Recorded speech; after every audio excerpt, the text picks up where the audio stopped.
Salam jumpa kembali. Pada kesempatan kali ini kita akan lanjutkan tentang penggunaan kompas. Jadi pada kali ini kita akan pelajari bagaimana menggunakan kompas bidik ini pada siang hari, atau dikenal dengan istilah kompas siang. Menggunakan kompas bidik pada siang hari yang disebut dengan kompas siang. Artinya menggunakan kompas ini untuk berjalan pada siang hari, maka disebut sebagai kompas siang. Karena nanti ada istilah kompas malam, menggunakan kompas bidik ini pada malam hari. Nah, umpama sekarang kita ada tugas atau ada perintah bergeraklah ke arah tertentu. Umpamanya kita diperintahkan untuk bergerak ke arah 60 derajat dari titik kita berdiri.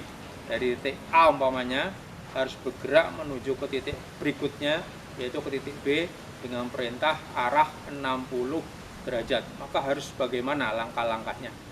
Ya, setelah ada perintah ke arah 60 derajat, maka pertama ini kompas kita setting dulu arah 60 derajat.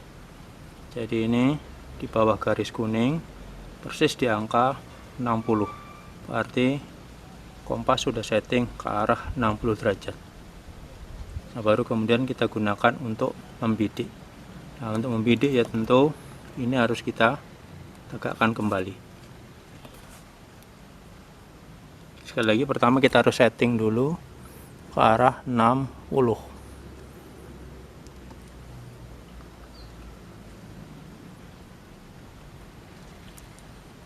Itu sudah di angka 60. Nah, baru ini kita gunakan untuk membidik sasaran antara pada perintah bergerak ke arah 60 derajat. Ya, umpama kita berada di titik sini. Titik sini kita harus bergerak ke arah 60 derajat. Maka katakanlah ini titik A. Kita harus bergerak ke arah 60.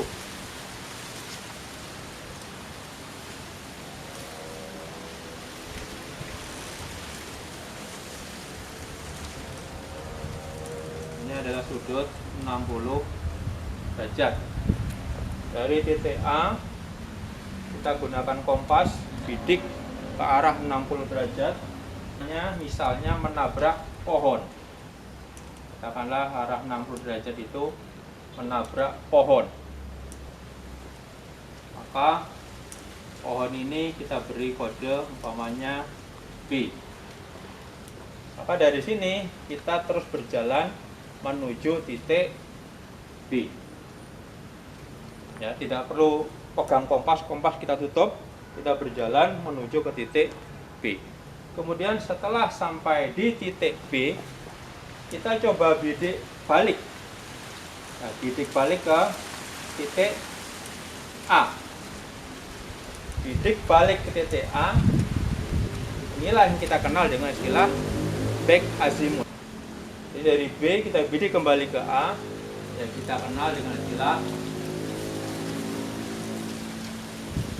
back azimuth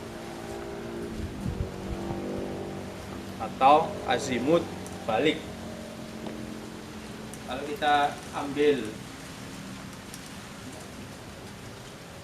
posisi 0, maka ke bawah sini adalah 180. Berarti 0 dikasih punya 180. Ini 90. Sana adalah 270.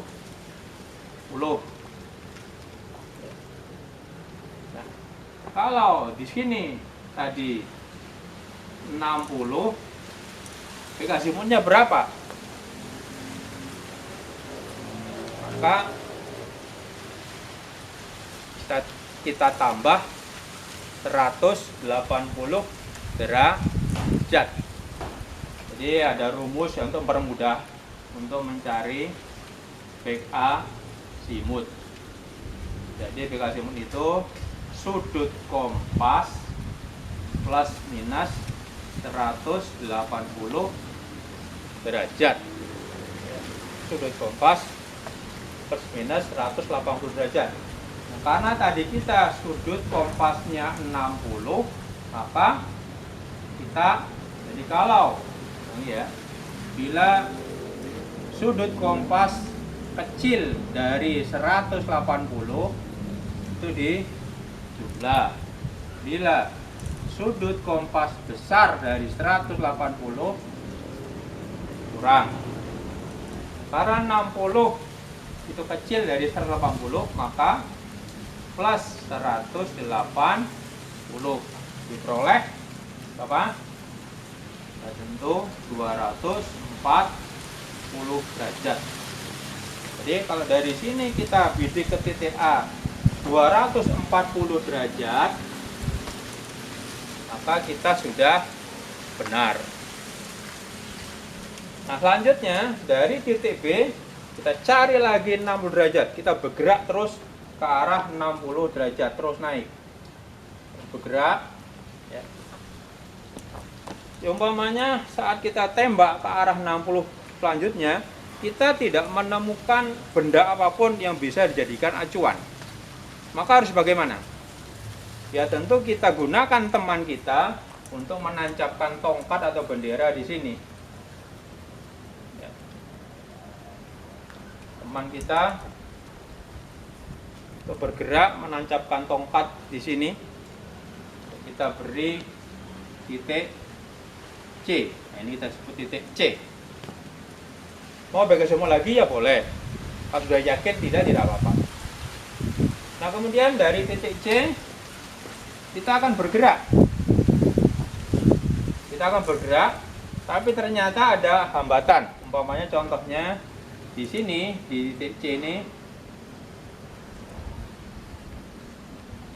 Ya.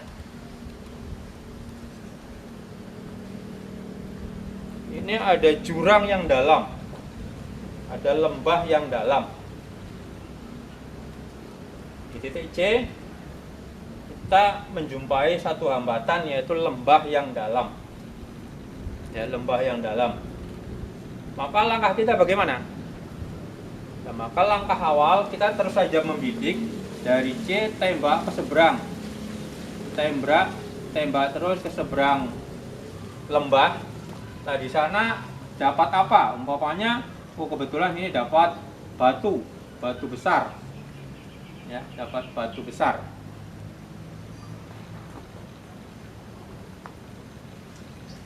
Ini masih ke arah 60 ya. Ini juga ke arah 60. Karena 60.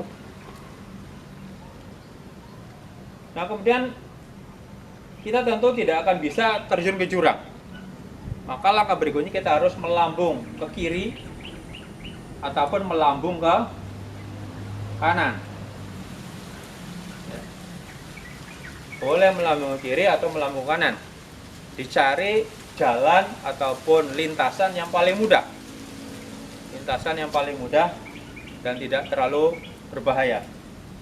Boleh ke kanan, boleh ke kiri. Nah, kemudian terus kemari sampai menemukan ini, umpamanya kita nampakkan titik D. Jadi ini kita sebagai namanya batu yang besar. Dari D boleh kita begal simpul ke C untuk memastikan. Selanjutnya dari titik D kita akan bergerak lagi. Tapi kita dapat hambatan kebalikan dari sini. Kalau di sini kita hambatannya berupa lembah, maka di sini kita dapat hambatan bukit yang terjal.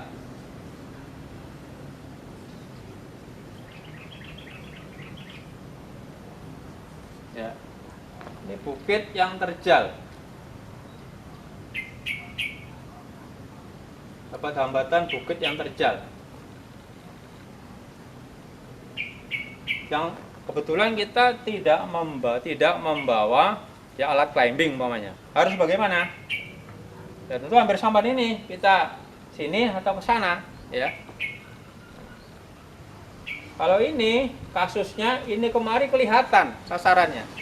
Tetapi dari sini pandangan kita kan tidak bisa tembus ke belakang batu ini, ke belakang bukit ini. Pandangan mata kita tidak bisa tembus ke sana. Maka dari titik D, ya dari titik D ini yang tadinya ada arah 60 ya, kita belok kanan. Kita belok kanan, berarti sudut siku. Belok kanan, siku. Berarti belok 90 derajat. Dari sini ke sana menjadi berapa? Jadi 60 ditambah 90. Dari titik D, kita belok kanan 90 derajat. Maka dari titik D kita bidik ke arah berapa? Ya, ke arah 60 ditambah 90. Berarti 150 derajat. Dari titik D kita bidik ke arah 150 derajat. Dan kita pasang tongkat. Biar memudahkan pasang tongkat, di mana tongkat ini melebihi batas dari bukit. Ya, mungkin sampai segini makanya. Kita pasang tongkat yang melebihi bukit. 60 belok kanan 90 derajat, maka dari sini bidik ke arah 150. Kemudian kita berjalan dari titik D menuju ke titik E. Sambil berjalan kita ukur langkah kita. Umpamanya kita pakai langkah ya. Diperoleh 25 langkah. 25 langkah. Selanjutnya bagaimana? Ya selanjutnya dari titik E kita kembali ke sudut 60. Dari titik E kita kembali ke sudut 60. Setelah ke sini, setelah sana belok kiri lagi ke arah 60 lagi. Di sini kita bidik lagi ke arah 60 derajat. Pasang bendera lagi sampai melebihi bukit, sampai melewati bukit. Umpamanya ini kita beri titik F ya, sampai melewati bukit, kembali ke arah 60 derajat. Tentunya setelah dari E kita harus kembali ke sini, maka dari sini kita harus tembak ke kiri.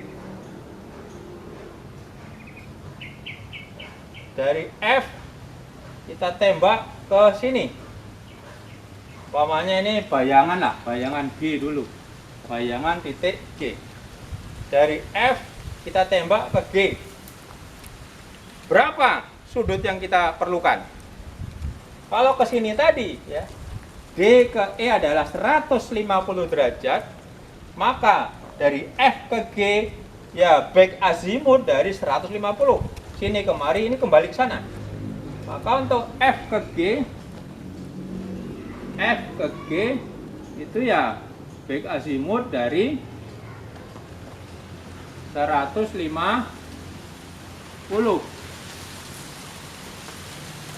Ini tadi rumusnya. 150 itu masih di bawah 180. Berarti ini kan tinggal ditambah 180.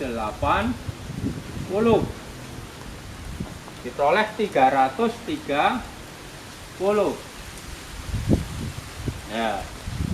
Maka dari F ke G kompas kita arahkan, kita bidik ke sudut 330 derajat. Kita berjalan dari F ke G sepanjang berapa? Sama, sepanjang 25 langkah. Kita bergerak 25 langkah.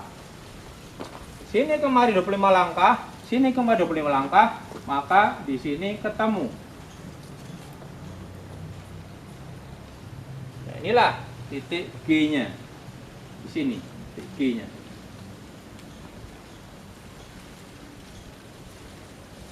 Nah, dari sini kita bergerak lagi, kita sampailah ke sasaran kita. Ya tentu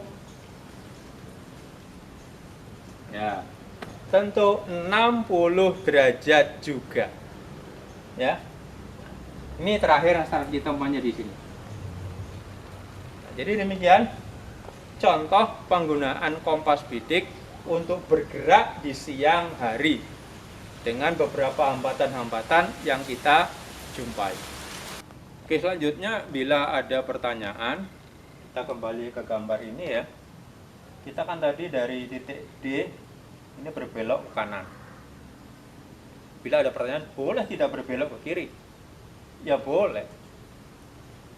Tetapi bila ke arah kanan itu memungkinkan, maka lebih baik ke kanan. Karena apa? Karena akan lebih mudah dalam menghitungnya. Karena ini dari sini 60 derajat, belok kanan berarti 60 ditambah 90 diperoleh 150 derajat. Tapi kalau kita belok ke kiri, kan tidak 60 tambah 90, tapi 60 dikurangi 90. Kalau belok ke kanan itu berarti searah jarum jam 60 tambah 90. Kalau belok kiri, nih kebalikan jarum jam, ya 60 kurang 90. Ini kan akan sulit menghitungnya. Sebenarnya kan 60 kurang 90 itu ya ini kan 330 derajat. Baik azimut dari 150. Dari sini kita belok kanan berarti 60 tambah 90 150 derajat. Jalan ke sana lagi 60 derajat lagi, kemudian belok kiri berarti tinggal baik azimut dari 150. Itu 330. Ini 150 ditambah 180 330. Sampai sini 25 langkah, berjalan lagi untuk ke arah 60 derajat kembali. Nah, jadi demikian. Bila kanan itu memungkinkan, usahakanlah kanan. Tapi kalau kita mau sedikit repot, harus menghitung seperti ini.